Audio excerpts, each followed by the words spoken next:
560, The Answer.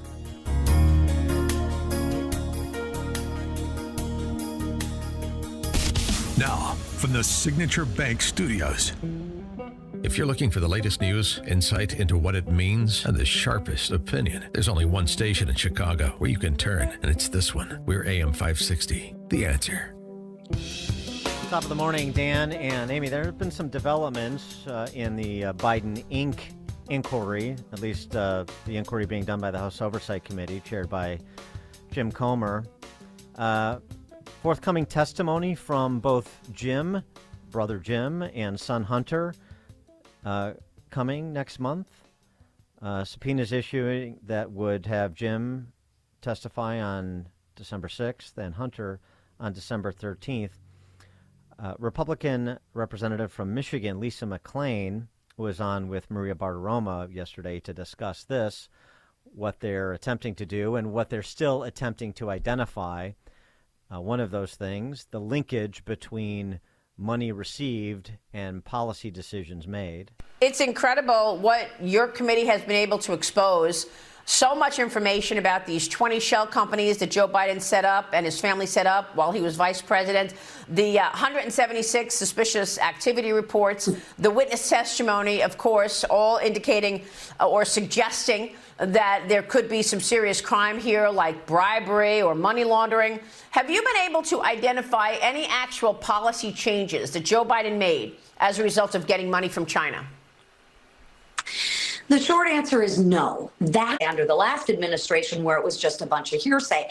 That's why it's critical to have Hunter Biden come in and testify, James Biden come in and testify, and to get those classified documents, because that's what we need to connect the dots, and that's what he's doing. Assessing that approach by the House Oversight Committee, we're pleased to have Professor Alan Dershowitz, Emeritus Professor of Law at Harvard. His podcast is The Dersh Show, and it can be found on Spotify, YouTube, and iTunes. And he's got a new book coming later next month, right in time for the holidays, actually, December 15th. The book, War Against the Jews, How to End Hamas Barbarism. Professor Dershowitz, thanks for joining us again. Appreciate it. Well, thanks for having me on. I appreciate it. What's your assessment of what you heard from Representative McClain, what the House Oversight Committee is doing, and what approach they should take if they are able to get brother Jim and son Hunter before their committee? This is a continuation of partisan weaponization by both sides of the criminal justice system. What we need is yet another special prosecutor, another independent counsel to investigate the entire Biden family. It should not be done only by partisan Republicans or partisan Democrats, because nobody is going to believe the results of a conclusion done by a committee loaded with Republicans who are out to get, Biden, et cetera. But it's a very good special counsel. And what I've suggested is this, that a group of distinguished former judges, academics, recommend to Garland 5 names of people who are totally nonpartisan to be a special counsel and to look into the president. And when you look into the president, the special counsel has to be above reproach. It can't be somebody who Garland picked from the Justice Department the way the previous special counsel would pick, insiders. It has to be an outsider, and there has to be a report. There's too many smoking guns to avoid appointing this kind of independent investigator, and there's too much partisanship to allow the investigation to be done only by the representatives of one party.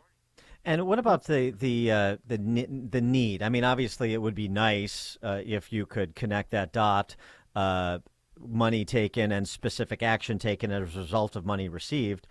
But is that necessary to make that connection in order to conclude that the Bidens, including possibly the president, did something that was improper, if not illegal?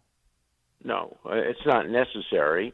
Obviously, it would help in the court of public opinion. All that's necessary is that money be paid with the intention, with the expectation that some favorable treatment be given. It doesn't matter whether the treatment was in fact given. Of course, if the treatment was given, then that's the best proof that it was intended. But again, I don't see the dots connected yet. But that's what special counsel is supposed to do. There is probable cause here. There's enough to worry about. I'm a liberal Democrat. I hope nothing comes of this. I want to see Biden reelected. That's my personal view. But I also want to make sure that when I cast my vote, I know everything possible about the Biden family and about any connections between Hunter Biden and his father and nefarious activities that may have occurred. Every American has the right to full knowledge of that. Yep. Speaking of Hunter Biden, he said that he's only going to appear before the committee for a public hearing and not a deposition. All hearings public unless they involve national security classified material, in which case those portions should be kept private, but only those portions.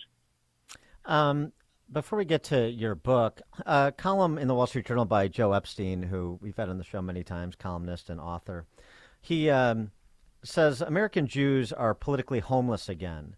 The combination of the anti-Semitism that is, exists on the left in terms of the members of the Democrat caucus, like Tlaib and Omar, as well as what we're seeing in institutions controlled by the left, including your alma mater, Harvard, at least where you taught. But then there's Trump on the right, and somehow that's a bridge too far to consider, despite what you see happening within the Biden administration, and particularly in a policy sense, and within the larger institutions controlled by the left in America. You don't seem to feel that way. You still find a home with the Democrats. No, I do feel that way. If Nikki Haley, for example, were to get the nomination of the Republican Party, I think a lot of Jews would be voting for her.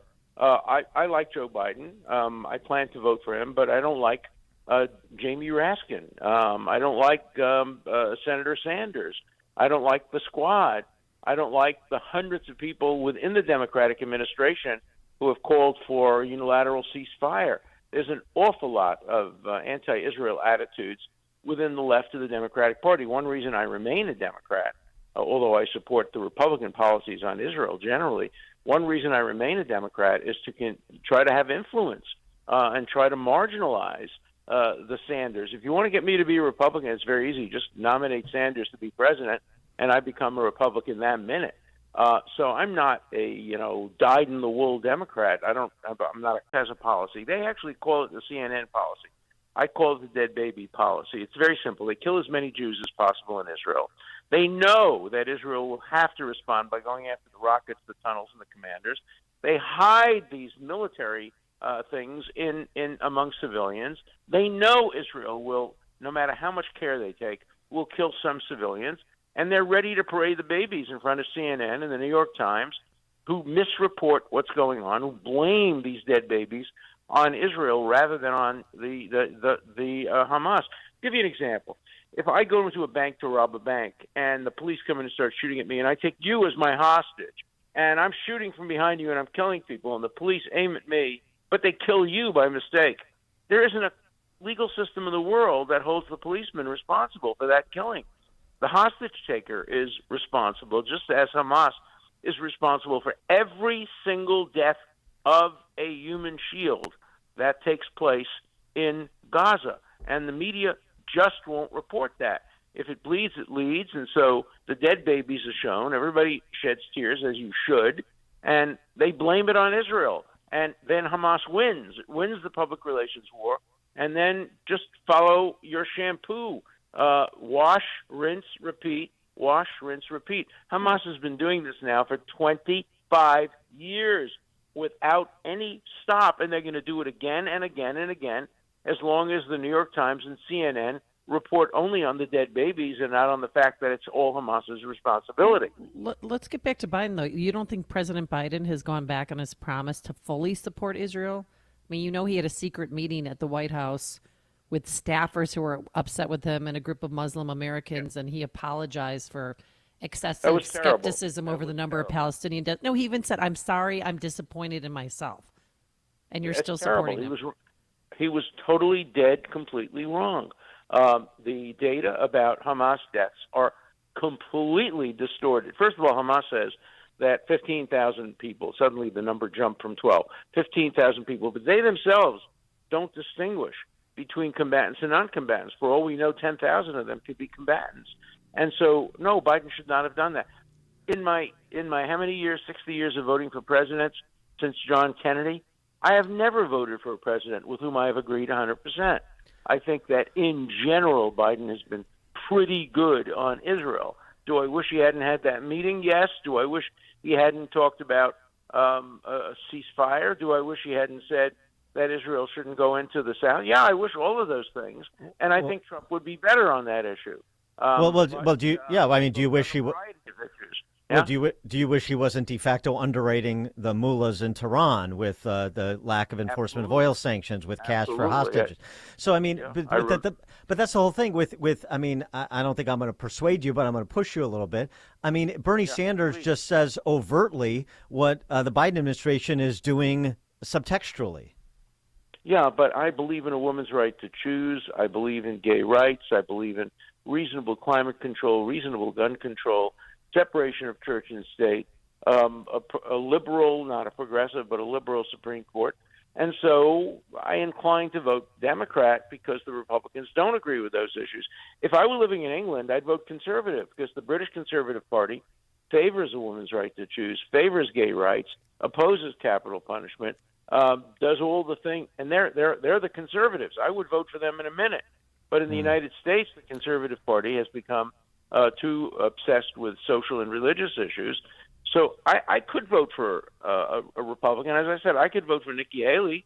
I might be able to vote for Chris Christie and for I understand. Again, I don't get everything from any candidate. I could vote for DeSantis. I could vote for I have a lot of trouble with Trump, even though I represented him. I was his lawyer in front of the United States Senate, and I helped win his first impeachment case. But there are things about him which are difficult for many Jews to vote for. That speech he made in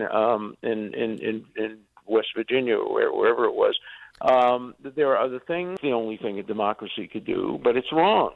I wish that every country in the world had said, I wrote it in the book in 1990 called Why Terrorism Works. I wish every country in the world had said, we will not negotiate with terrorists no matter what happens, no matter how many hostages they take. And that would reduce the number of hostages over time. But when people come crying to you, and you're the prime minister, about their family members, how do you resist that? So, again, compromise. Israel is doing something that hurts it. And every day of a pause means more Israeli soldiers will die. Because it means that Hamas strengthens its position. So I don't like the pause, and I certainly don't want to see a ceasefire. That would be a surrender. I hope that Israel can, do two things at the same time, which are very difficult: get the hostages back and destroy Hamas. What Hamas did on that day was the most brutal thing done to the Jewish community and to individual Jews since the Holocaust, and yet the National Lawyers Guild and other despicable, hard-left, anti-American organizations not only defended but praised Hamas the day after they slaughtered these people, before Israel sent a single person into the Gaza Strip. And 33 Harvard groups did that. And they're Democrats. So, look, I hate those Democrats. Well, I wish I could make an easy choice. Speaking of Harvard, given what Harvard has become, would you teach at Harvard if you had the opportunity today? Yeah, I would, and I would state my views publicly. Look, I taught for 50 years there. I never stated my private views in a classroom. I don't believe that's appropriate. I think teachers have to teach the students how to think, not what to think. But I'd be standing up to the administration. I'd be protesting in front of the president's office. But I wouldn't be a cowardly professor like so many of them are. We have to treat them that way. And we have to make sure we respond in the marketplace of ideas. Harvard is being investigated now by the Department of Education. I have now publicly volunteered to testify against Harvard, the university with which I've been affiliated for 60 years. I started there in 1964. I'm still emeritus professor. I will testify against Harvard because I know all the inner secrets. I know everything that went on there. I know the whole history of anti-Semitism, and I know what's going on today, and it's wrong. Professor Alan Dershowitz, Emeritus Professor of Law, Harvard. His podcast, The Dersh Show, can be found on Spotify, YouTube, and iTunes. And pick up his latest book, released on December 15th, but of course you can pre-order it, War Against the Jews, How to End Hamas Barbarism. Professor Dershowitz, thank you as always. Thank you so much for having me. Thank you. And he joined us on our turnkey.pro answer line. This is the morning show more Chicago radio listeners are choosing. This is Chicago's Morning Answer on AM 560. The Answer. What if you lose 30%? You lose nothing. Even people who are on track have shifted money to this new strategy because it increases their retirement income or can allow them to stop working years sooner. So if you are over 50 and want a bigger, better retirement with less money, call to get a free copy of the